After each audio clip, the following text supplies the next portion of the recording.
একজন নেতা যার 63 বছর জিন্দেগির মধ্যে তার নিচে, তার উপরে তার ব্যক্তি জীবন, পারিবারিক জীবন, সামাজিক জীবন, অর্থনৈতিক জীবন, রাজনৈতিক জীবন, এমন কোন সেক্টর, এমন কোন অধ্যায় বাকি নাই। কাফের, বেঈমান, মুশরিক, মারাউনের বাচ্চা চেয়েছিল, চেষ্টা করেছিল আমার রাসূলকে কলঙ্কিত করতে, আমার রাসূলের আদর্শের মধ্যে, আমার রাসূলের তরিকার মধ্যে, আমার রাসূলের জীবনের মধ্যে কারো রক্ত বসাইতে কেউ পারে নাই, কিয়ামত পর্যন্ত পারা সম্ভব হবে না। কথা বলেন ঠিক কিনা? মুহাদ্দিসিনে কেরাম বললেন, শোনো, আহমদ বলতে গেলে দেখো ঠোঁটের সাথে ঠোঁট মিলে যায়, মুহাম্মদ বলতে গেলে দেখো ঠোঁটের সাথে ঠোঁট মিলে যায়। যদি মুহাম্মদকে ব্যক্তি জীবন থেকে আন্তর্জাতিক জীবন পর্যন্ত অনুকরণ করতে পারো, এক মুসলমান, এক মানুষ আরেক মানুষের হৃদয়ের সাথে ভালোবাসা স্থাপন করে দিবেন যিনি, তিনি কে? তিনি কে?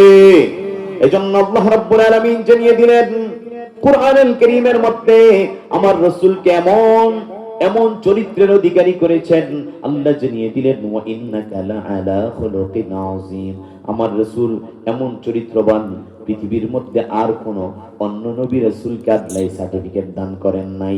তারপরে আল্লাহ তাআলা নিজের শান, নিজের মান, নিজের কুওয়াত বুঝাতে গিয়ে আল্লাহ জানিয়ে দিলেন আযীমান শব্দটা ব্যবহার করেছেন।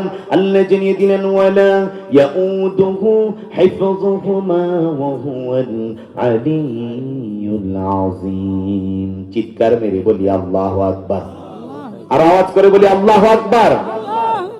আকাশ আর জমিন পরিচালনা করতে গিয়ে আমার আল্লাহ কখনো ক্লান্ত হন না। কথা বলেন ঠিক কিনা?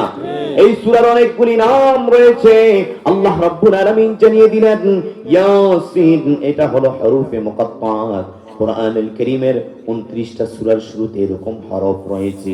এই হরফে মুকাত্তাআত ইয়াসিন, আলিফ লাম মিম, আলিফ লাম রা, এই শব্দের অর্থগুলি কেউ জানে না, জানেন কেবলমাত্র একজন, তিনি কে?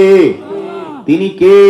মক্কার কুফফাররা যখন কুরআন মানে না, কুরআন বিশ্বাস করে না, কুরআনের জীবনকে বাস্তবায়ন করার জন্য কাজ করে না, কুরআনুল কারীমকে ব্যাকডেটেড মনে করে, বিজ্ঞানের জামানায় কুরআন চলে না, আধুনিক জামানায় কুরআন চলে না, মুহাম্মদের কথা এই জামানায় চলবে না, মুহাম্মদের আদর্শ এই জামানায় বাস্তবায়ন করলে এলাকার মানুষ সুখে থাকবে না।